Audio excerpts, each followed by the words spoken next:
22મી સપ્ટેમ્બરથી જીએસટીના નવા દરો અમલમાં આવ્યા બાદ લોકોમાં જોવા મળે છે મૂંઝવણો।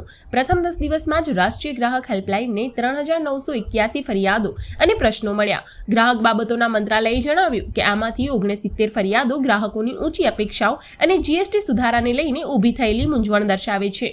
સૌથી વધુ ફરિયાદો દૂધના ભાવ અંગે હતી। ગ્રાહકોને લાગતું હતું કે દૂધના ભાવ ઘટશે, પરંતુ મંત્રાલયે સ્પષ્ટતા કરી કે તાજા દૂધને તો પહેલાથી જ જીએસટીમાંથી મુક્તિ મળેલી છે, જ્યારે યુએચટી દૂધને હવે મુક્તિ મળી છે, તેથી ભાવમાં ફેરફાર શક્ય નથી। ઇલેક્ટ્રોનિક માલસામાન પર પણ મૂંઝવણ જોવા મળી। મોટાભાગના લેપટોપ અને રેફ્રિજરેટર પર 18% જીએસટી યથાવત છે। માત્ર ટીવી, મોનિટર અને એસી જેવા કેટલાક ઉત્પાદકો પર જ દર 28%થી ઘટાડીને 18% કરાયો। ઘરેલું એલપીજી પર પણ 5% જીએસટી યથાવત। પેટ્રોલ હજી જીએસટી હેઠળ આવતું જ નથી, તેથી આ અંગેની ફરિયાદો ગેરસમજનું પરિણામ બની શકે।